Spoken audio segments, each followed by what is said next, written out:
दिखाया गया है और यह प्रयागराज में इसका यह शो किया गया, वायुसेना की। बात करते हैं दोस्तों, आ चुके हैं डॉक्टर राजेंद्र प्रसाद की विशेष जीवनी पर। तो आप सबको अभिनंदन है, स्वागत है इस बिहार के धरती पे, डॉक्टर राजेंद्र प्रसाद की धरती पे। अब इनकी हम गाथाकार आज के सेशन में चलिए हम सुनते हैं।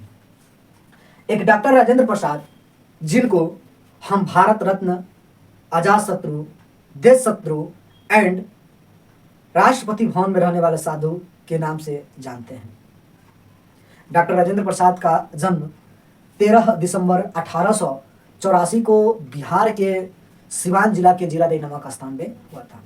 लेकिन इनका पूर्वज का जो संपर्क था, पूर्वज जहाँ निवास हुआ करते थे, ये अमौढ़ा जो उत्तर प्रदेश क्षेत्र में आता है, ये उत्तर प्रदेश के ये कुआं गांव अमौढ़ा उत्तर प्रदेश में इनके पूर्वज हुआ करते थे। लेकिन शायद वहाँ पे ज़्यादातर दिन न टिकने के बाद धीरे धीरे इनका वहाँ से प्रस्थान होते हुए बलिया जिला उत्तर प्रदेश के क्षेत्रों में चला गया। लेकिन वहाँ पे बिहार में एक देखते हैं, बिहार के गोपालगंज जिला में एक रहता था रियासत, जो कि हथुआ राज के नाम से जाना जाता था। और हथुआ राज में इनके पिता जो थे, इनके पिता का नाम महादेव सहाय था और ये संस्कृत और फारसी के महान विद्वान हुआ करते थे। तो इन्होंने कहा किया कि क्या है बाबू, महादेव सहाय जो थे ये वहाँ पे दीवानी का कार्यभार संभाल लिए, बहुत अच्छे विद्वान थे संस्कृत और फारसी के। तो ये हथुआ में ये क्या हुआ कि रहने लगे। इसके इनके जो भाई थे, माने डॉक्टर राजेंद्र प्रसाद के जो चाचा थे, जिनका जगदेव सहाय था, इनके कोई पुत्र नहीं हुआ करते थे। तो इन्होंने क्या किया, इनके बड़े भाई साहब ने, इनके चाचा जी ने क्या किया कि घर पे खेतीबाड़ी करना प्रारंभ कर दिया। और इनको अपने पुत्र न होने के कारण ये डॉक्टर राजेंद्र प्रसाद से बहुत लगा हुआ करता था। इनके दादी वगैरह, इनके पिताजी, इनके माताजी बहुत इनसे प्रभावित हुआ करती थी। तो पिता महादेव सहाय संस्कृत के विद्वान, माता कमलेश्वरी देवी जो कि एक बहुत ही गृहिणी थी और धर्मपरायण थी, यानी कि धर्म में बहुत आस्था रखती थी। भागवत की बात किया जाए, गीता की बात किया जाए, तो इन्होंने बहुत अच्छी तरह से अध्ययन कर रखा था। तो माता धार्मिक थी, उनके साथ साथ इनकी जो दादी हुआ करती थी ये भी धार्मिक प्रवृत्ति की थी। तो डॉक्टर राजेंद्र प्रसाद को कहीं ना कहीं बचपन से ही धार्मिक आस्था इनके ब्रेन में वास किया जा रहा था। लेकिन देखा जाता है कि 5वीं क्लास तक 5 वर्ष के जब रहते हैं तो ये छपरा के प्राथमिक क्षेत्र से इन्होंने क्या किया, प्रारंभिक शिक्षा प्रारंभ की। क्योंकि उस समय पटना जो छपरा सिवान गोपालगंज एक ही कमिश्नरी में आया करता था, एक ही अनुमंडल में आया करते थे। तो यहाँ पे देखते हैं कि इन्होंने क्या किया कि वहाँ पे अपना बेसिक शिक्षा प्राप्त किया। इसके बाद 5 वर्ष की आयु में इन्होंने एक मौलवी से फारसी की शिक्षा प्राप्त कर लिया। लेकिन साथ ही साथ बाल अवस्था में 13 वर्ष की आयु में इनकी शादी क्या होता है, राजवंशी देवी से हो जाता है। ठीक है, राजवंशी देवी से इनके 13 वर्ष की अवस्था में शादी हो जाता है। एक तरफ जब मैं देखता हूँ डॉक्टर राजेंद्र प्रसाद को, तो दूसरी तरफ हम देखते हैं गांधी को। और गांधी को भी हम देखते हैं कि 13 साल की उम्र में कस्तूरबा गांधी से शादी हो जाता है, जो कि उनका तीसरा विवाह हुआ करता था। कि 2 पहले सगाई हो चुका था और वहाँ की जो लड़कियां थी एक्सपायर कर जाती हैं, तो तीसरी शादी का प्रारूप तैयार किया जाता है किनसे, कस्तूरबा गांधी से। इसी प्रकार डॉक्टर राजेंद्र प्रसाद का जो 13 वर्ष की अवस्था में शादी हो जाता है राजवंशी देवी से। और क्या होता है कि राजवंशी देवी शादी के उपरांत इनके शिक्षा दीक्षा में एक भी क्या होता है कि कठिनाइयों का सामना नहीं करना पड़ता और इन्होंने अपने शिक्षा को जारी रखते हैं। और 1902 के एवं में ये कोलकाता के प्रेसिडेंसी कॉलेज में इनका दाखिला हो जाता है, जो कि आगे चल के 1915 में वह उस विद्यालय के देखते हैं कि स्वर्ण पदक विजेताओं में इनका अहम योगदान हो जाता है, यानी कि इन्होंने स्वर्ण पदक इन्हें मिलता है। आगे हम देखते हैं कि अंतरिम सरकार में इन्होंने देखा कि 1946 से पहले हम चलेंगे 1917 के दशक में, कि इन्होंने कहा कि 15 में गांधी का आगमन होता है, 16 में उन्होंने बीएचयू की स्थापना किया गांधी जी ने, 17 में सत्याग्रह आंदोलन होता है राजकुमार शुक्ल के बुलाने पर। गांधी जी जब बिहार में एंट्री मारते हैं अप्रैल 1917 में, तो चंपारण आंदोलन में कहीं ना कहीं गांधी के साथ डॉक्टर राजेंद्र प्रसाद की अहम भूमिका थी। और राजकुमार शुक्ल, अनुग्रह नारायण सिंह, जयप्रकाश नारायण आदि नेताओं का बहुत ही आपस में संगठन था और गांधी के साथ इन्होंने अहम योगदान निभाया।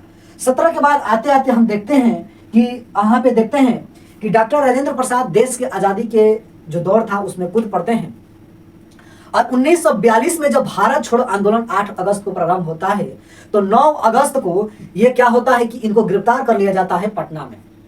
डॉक्टर राजेंद्र प्रसाद को, जयप्रकाश नारायण को हजारीबाग से गिरफ्तार कर लिया जाता है और गांधी को आगा खां पैलेस में, गांधी और सरोजिनी नायडू को आगा खां पैलेस में गिरफ्तार कर लिया जाता है। डॉक्टर राजेंद्र प्रसाद पटना के बांकीपुर जेल में इनको अरेस्ट कर लिया जाता है।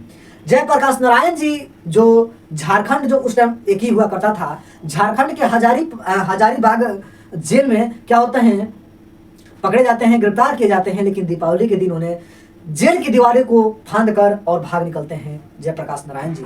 और उनका मात्र 3 दिन, कहा जाता है उनके इतिहास की बातें कि जयप्रकाश नारायण जी ने मात्र 3 दिन उनका एग्जाम बचा था और उन्होंने अपने करियर को दाव लगा दिया और करियर छोड़कर देश की आज़ादी में उन्होंने कूद पड़ा। साथ ही साथ डॉक्टर राजेंद्र प्रसाद 1942 से लेकर 1945 तक 3 साल तक पटना के बांकीपुर जेल में ये क्या रहते हैं, तो ये गिरफ्तार रहते हैं, 3 साल तक जेल में कैद रहते हैं। अंतरिम सरकार में 1946 की बातें हो रही हैं, तो 1946 में इन्होंने क्या होते हैं कि खाद्य एवं कृषि मंत्री के पद पर रहा, लेकिन 9 दिसंबर संविधान सभा की पहली बैठक 9 दिसंबर 1946 में जब सोमवार के दिन नई दिल्ली में जो सम्मेलन होता है, बैठक होती है, तो अस्थायी रूप पर बिहार के ही एक लाल, जिसे सच्चिदानंद सिन्हा के नाम से जानते हैं, वरिष्ठता के आधार पर अस्थायी अध्यक्ष बना दिया जाता है। किंतु 2 दिन के बाद 11 दिसंबर 1946 को डॉक्टर राजेंद्र प्रसाद को उस संविधान सभा के अस्थायी अध्यक्ष बना दिया जाता है।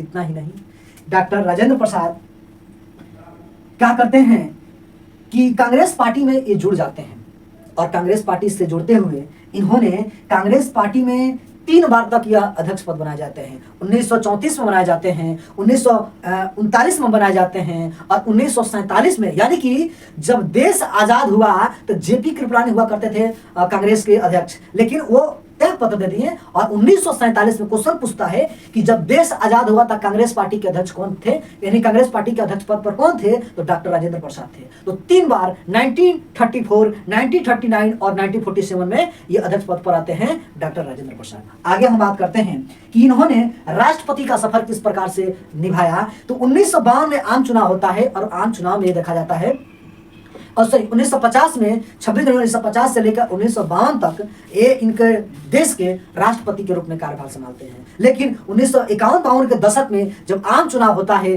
तो भी वहां पे विजेता के रूप में या भारत के प्रथम राष्ट्रपति के रूप में बनते हैं। 1952 तक 1950 से 52 यानी कि 2 साल की भूमिका अदा किए हैं, लेकिन 52 में भी चुनाव होता है तो 52 से लेकर 57 तक यानी कि 5 साल क्या राष्ट्रपति के पद पर निभाते हैं। 57 में फिर चुनाव होता है और 57 से लेकर 62 तक राष्ट्रपति के पद पर रहते हैं। यानी कि कुल मिलाकर सबसे ज्यादा अब तक का कार्यकाल राष्ट्रपति किसी का रहा तो डॉक्टर राजेंद्र प्रसाद का रहा 12 वर्ष का। लेकिन 1962 में यह राजनीतिक कैरियर से इन्होंने त्याग पत्र दे दिया और पटना के सदाकत आश्रम का निर्माण जो हुआ था उसमें अहम योगदान निभाते हैं और 1963 में 28 फरवरी 1963 में सदाकत आश्रम पटना में इनका मृत्यु हो जाता है। लेकिन इनकी पत्नी का नाम जो राजवंशी देवी के नाम से जाना जाता है, उन्हीं की पत्नी के साथ साथ इनका एक बेटे का नाम रहता है जो शिक्षा के जगत में बहुत ही इंटेलिजेंट हुआ करते थे, मृत्युंजय प्रसाद नाम रहता है। इनके भाई का नाम जो बड़े भाई हुआ करते थे, एक घर में सबसे छोटे हुआ करते थे डॉक्टर राजेंद्र प्रसाद जी।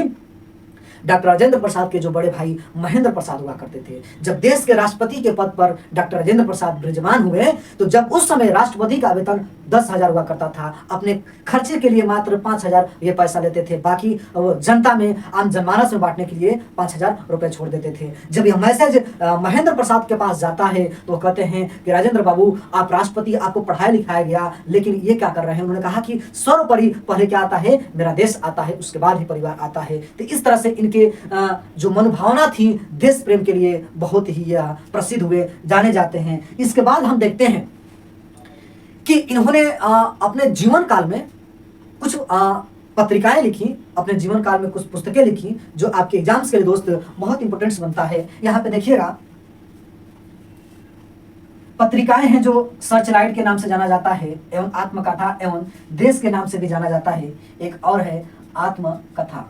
के नाम से जाना जाता है। और पुस्तक के नाम तो देखा जाए तो इंडिया डिवाइडेड, जो हर एग्जाम्स में बहुत पूछता है, तो इंडिया डिवाइडेड 1946 में लिखते हैं। लेकिन सत्याग्रह के दौरान उन्होंने गांधी से संपर्क करते हैं और सत्याग्रह एक्ट यानी कि सत्याग्रह एंड चंपारण 1922 में लिखते हैं। लेकिन एक और ये पुस्तक का नाम जो 1949 में लिखते हैं, Mahatma Gandhi and Bihar some reminiscences, ये डॉक्टर राजेंद्र प्रसाद की भूमिका है। लेकिन लगे हाथ में लेके चलता हूं 1954 में कि डॉक्टर राजेंद्र प्रसाद ने क्या किया कि 1954 में भारत रत्न की शुरुआत किया। भारत जो देश का सर्वोच्च सम्मान है भारत रत्न, और भारत रत्न की शुरुआत 1954 में देश के राजेंद्र प्रसाद जी जो राष्ट्रपति हुए उन्होंने शुरुआत किया। लेकिन डॉक्टर राजेंद्र प्रसाद को जब भारत रत्न की देने की बात हुई तो 1962 में सेवानिवृत्त के बाद 1962 में डॉक्टर राजेंद्र प्रसाद की भारत रत्न से क्या नवाजित किया गया। तो इस प्रकार डॉक्टर राजेंद्र प्रसाद का संपूर्ण जीवन काल हमने आपको बेरुखी से, हमने बहुत ही बारीकी से बताने का प्रयास किया। अगर अच्छा कंटेंट लगे और कंटेंट में दम लगे तो लाइक और सब्सक्राइब करना न भूलिएगा, और अपने दोस्तों और यारों को क्या करिएगा, सेंड करने का प्रयास करेगा कि एक बिहार के महापुरुष जिन्होंने देश की आज़ादी के लिए अहम भूमिका अदा की है। और बड़ी दुखद की बात मैं बताना चाहता हूँ कि मैं तो बिहार सिवान जिले से बिलोंग करता हूं कि वर्तमान परिदृश्य में सत्ता किसी के हाथों में आई, या तो कांग्रेस हुआ या बीजेपी हुआ। डॉक्टर राजेंद्र प्रसाद का जो जन्मस्थली जीरादेई नामक स्थान है, और मैं आग्रह करूंगा वर्तमान सरकार से भी कि आज की जो वहां स्थितियां हैं, लगता नहीं है देश के प्रथम राष्ट्रपति जी का यह जन्मस्थली है। वहाँ स्टेशन का बुरी हाल है, तो वहाँ उनके जो घर निवास है वहाँ भी देखा जाए तो पर्यटन के हिसाब से देश विदेश के लोग आते हैं, लेकिन वैसा बनाया नहीं गया है। लगता है कि कहीं का खंडहर है, क्योंकि डॉक्टर राजेंद्र प्रसाद का तो परिवार पूरा पटना में निवास करता है, किंतु जो उनका जन्मस्थली है तो इस प्रकार से देखा जाए लगता है कि एक खंडहर है। तो जो अपने आप में एक खेद प्रकट करता है डॉक्टर राजेंद्र प्रसाद की जो भूमि, जो बहुत ही पर्यटन के हिसाब से बहुत ही ललनटप होनी चाहिए, लेकिन ऐसा किसी सरकार ने नहीं किया। तो आज के सेशन में यहीं पे समाप्त करते हैं दोस्त। उम्मीद करते होंगे अच्छा लगा होगा। तब तक के लिए मिलते हैं नेक्स्ट क्लास में। टेक केयर, जय हिंद।